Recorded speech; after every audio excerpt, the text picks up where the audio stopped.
สวัสดีครับผมแบงค์ช่องแบงค์สตอรี่นะครับก็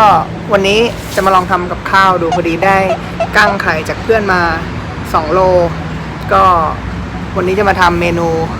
กั้งไข่ทะเลนึ่งนะครับก็หน้าตาจะออกมายังไงแล้วรสชาติจะกินได้หรือเปล่าเดี๋ยวมาติดตามกันเลยครับนี่ก็คือวัตถุดิบและอุปกรณ์ของเรานะครับ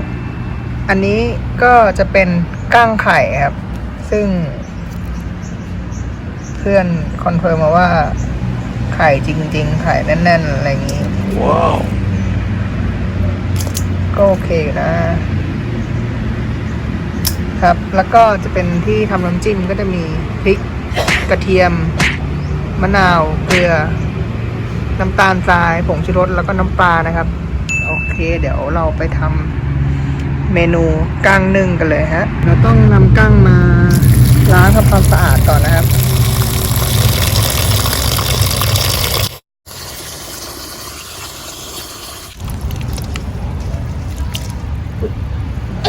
ทิ่มมือต้องระวังนะครับต้องระวังกั้งมันทิ่มมือนะครับเพื่อน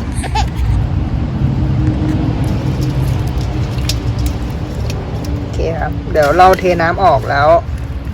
ก็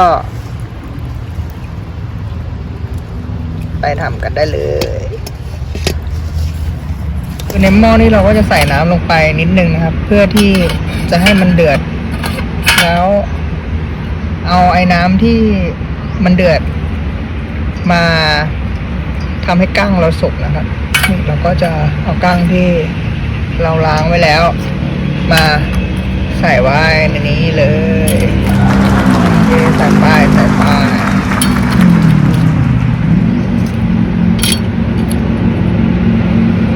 หม้อเล็กจัดไม่รู้จะใส่ได้กี่ตัวเนี่ย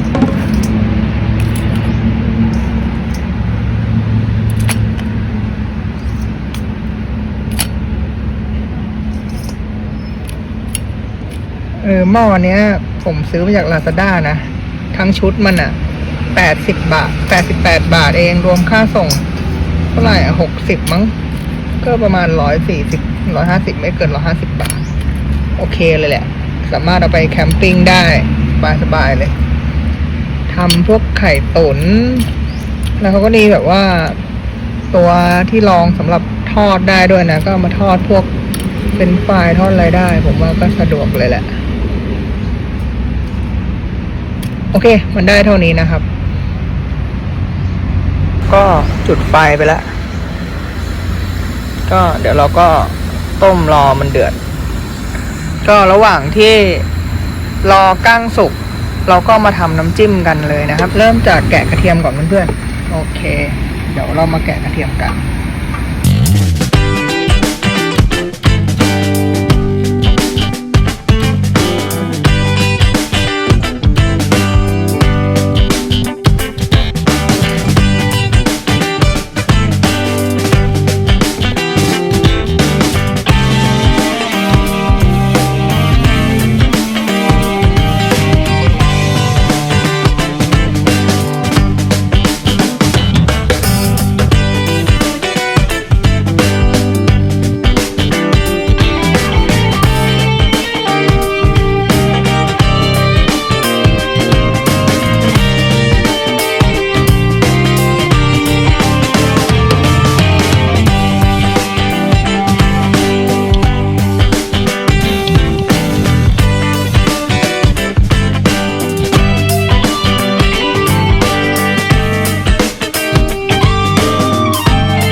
ตาก็จะออกมาประมาณนี้นะแต่รสชาติก็ไม่เหมือนที่แม่ทำเท่าไหร่ครับชิมดูแล้วก็คันคออ่ะนี่ครับเพื่อนๆตอนนี้กั้งของเราก็เนื้อเริ่มแดงแล้วเดี๋ยวเราก็อีกแป๊บหนึ่งเราก็จะปิดไฟนะครับไม่อยากให้มันสุกมากเดี๋ยวสุกมากแล้วมันความหวานมันจะหายไปโอเคครับปิดไฟดีกว่า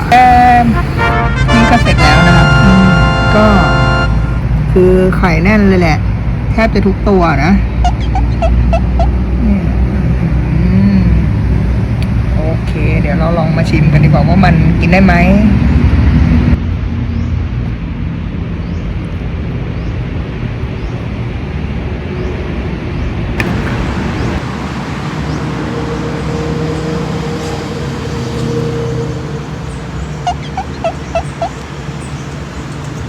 เห็นเลย